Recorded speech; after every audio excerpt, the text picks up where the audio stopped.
Hello friends, कैसे हो आप सब। स्वागत है आपका मेरे इस YouTube channel Daya genius tutorial for science and problems में। तो दोस्तों, आज हम ऑक्सीकरण संख्या के बारे में कुछ ऐसे नियम को जानेंगे जो कि ऑक्सीकरण संख्या को पता करने में बहुत ही मददगार साबित होंगे। तो जैसा कि यहाँ पे आप देख रहे हैं, लिखा गया है कैसे पता करें कि किस परमाणु की ऑक्सीकरण संख्या क्या है। यानी कोई भी परमाणु दिया है तो उसकी ऑक्सीकरण संख्या कैसे निर्धारित होगी, उसके बारे में जानेंगे। तो आइए स्टार्ट करते हैं। ऑक्सीकरण संख्या ज्ञात करने के कुछ नियम यहाँ पे देखिए दिया गया है। ऑक्सीकरण संख्या, परमाणु की ऑक्सीकरण संख्या एक संख्या है जो इसके द्वारा खोए या प्राप्त किए गए इलेक्ट्रॉनों की कुल संख्या का प्रतिनिधित्व करती है।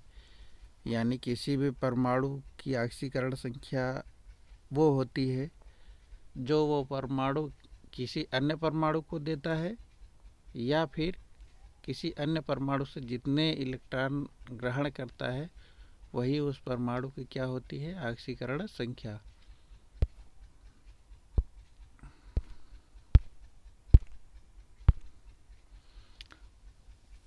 फिर आगे, किसी भी मुक्त तत्व की ऑक्सीकरण संख्या शून्य के बराबर होती है।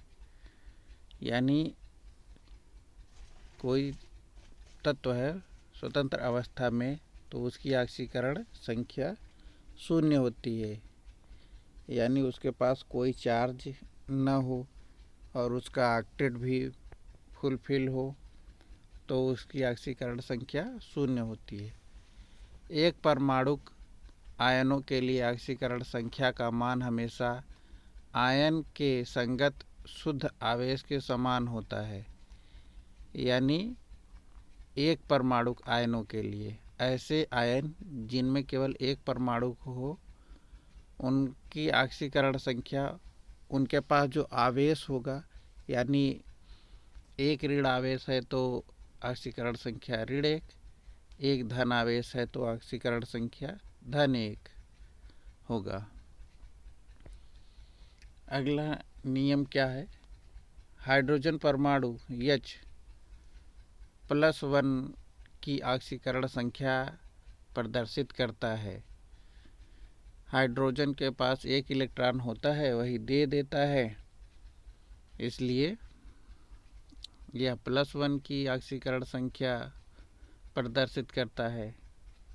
हालांकि जब किसी तत्व से कम इलेक्ट्रोनेगेटिविटी वाले तत्व के साथ बंध होते हैं तो यह -1 की ऑक्सीकरण संख्या प्रदर्शित करता है। यानी कम इलेक्ट्रोनेगेटिविटी वाले। इलेक्ट्रोनेगेटिविटी क्या होता है, किसी तत्व की जो इलेक्ट्रॉन को अपनी तरफ खींचने की शक्ति होती है, प्रवृत्ति होती है, वही इलेक्ट्रोनेगेटिविटी कहा जाता है। तो जब हाइड्रोजन किसी मेटल से बॉन्ड बनाता है तो वहाँ पे इसकी ऑक्सीकरण संख्या -1 होती है। आगे नियम देखते हैं। इसके अधिकांश यौगिकों में ऑक्सीजन का ऑक्सीकरण -2 होता है। हालांकि पेरोक्साइड के मामले में ऑक्सीजन के अनुरूप ऑक्सीकरण संख्या -1 है। ऑक्सीजन का जो ऑक्सीकरण संख्या होता है वो पेरोक्साइड जब होगा, जैसे हाइड्रोजन पेरोक्साइड H2O2 है, तो वहाँ पे ऑक्सीजन की ऑक्सीकरण संख्या -1 होगी। बाकी और सभी जो यौगिक हैं उनमें ऑक्सीजन की ऑक्सीकरण संख्या -2 होती है। सभी क्षार धातुओं यानी समूह एक के तत्व जितने हैं, वो hydrogen, lithium, sodium, potassium, rubidium, caesium, francium जो भी हैं के यौगिकों में ऑक्सीकरण अवस्था +1 होती है, क्योंकि उनके बाहरी कोश में एक इलेक्ट्रॉन होता है और वही वो दे देते हैं जिससे बंध बनाते हैं उसको। तो एक ही इलेक्ट्रॉन होता है और ये इलेक्ट्रॉन देने की प्रवृत्ति रखते हैं, इसलिए इनकी ऑक्सीकरण संख्या +1 होती है। सभी क्षारीय मृदा धातुएं समूह 2 तत्व, समूह 2 के तत्व जो भी होते हैं, beryllium, magnesium, calcium, strontium, barium, radium, ये सब अपने यौगिकों में +2 की ऑक्सीकरण अवस्था प्रदर्शित करती हैं। यानी ये जब किसी तत्व से संयोजन करती हैं, बंध बनाती हैं, तो ये अपने आउटर मोस्ट सेल के यानी बाहरी कोश के 2 इलेक्ट्रॉन के साथ बंध बनाती, यानी 2 इलेक्ट्रॉन देती हैं।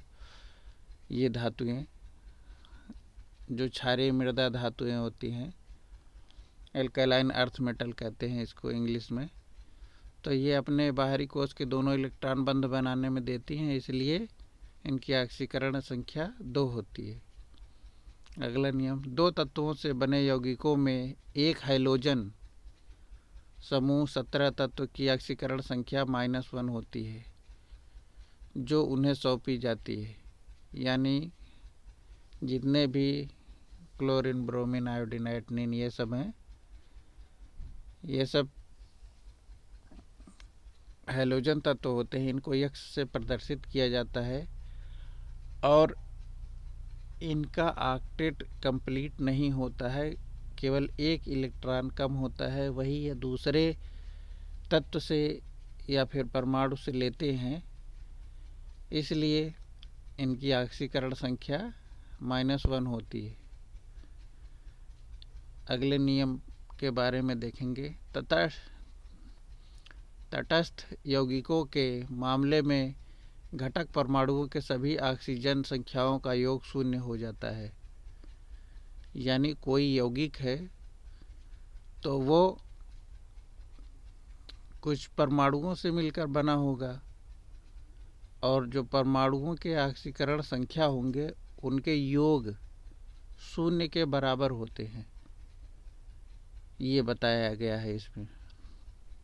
और लास्ट का नियम क्या है, जब बहुपरमाणुक आयनों पर विचार किया जाता है तो उन्हें बनाने वाले परमाणुओं की सभी ऑक्सीकरण संख्याओं का योग बहुपरमाणविक आयन के शुद्ध आवेश के बराबर होता है।